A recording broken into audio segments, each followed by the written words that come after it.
This is a fast evolving and rapidly rising tragedy. The Taliban-run Interior Ministry has said that 622 people are dead in this earthquake. More than 1,000 people have been injured, but the true death toll won't be known for a few days yet. The epicenter of this tragedy is Jalalabad. 4 provinces have been impacted. These are mountainous, remote, hard to reach places. But the worst impacted area is a place called Kunar. So look, at this stage, as I said, they're really narrow mountain roads. This earthquake has triggered landslides. Entire areas have been cut off. And the authorities have said entire villages have been destroyed, houses reduced to rubble.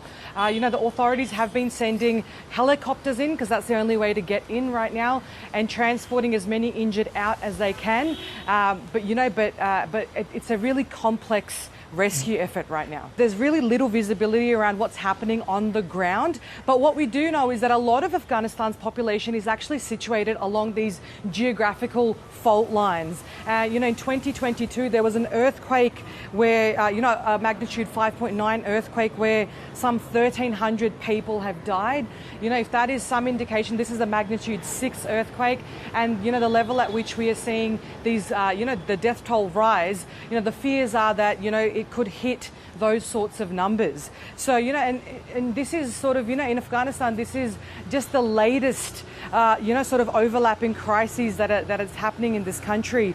Hundreds of healthcare centres and hospitals have been shut down, in recent months because of aid cuts from the US. President Trump, has sort of stopped that aid going into Afghanistan. So the impact, the capacity and resourcing of this Taliban-run country right now, is at capacity. In these last few months, we have seen around 2 million Afghans come into the country, many forcibly deported from countries like Iran and Pakistan. This is the country in the grips of an economic crisis, and on top of that, hundreds of people dead in this earthquake. So, it sort of remains to be seen how the Taliban will be, coping with this tragedy. They are, reaching out to the international community for help. Just in this last, few minutes, we've seen India's foreign minister express his condolences and pledge some of that support.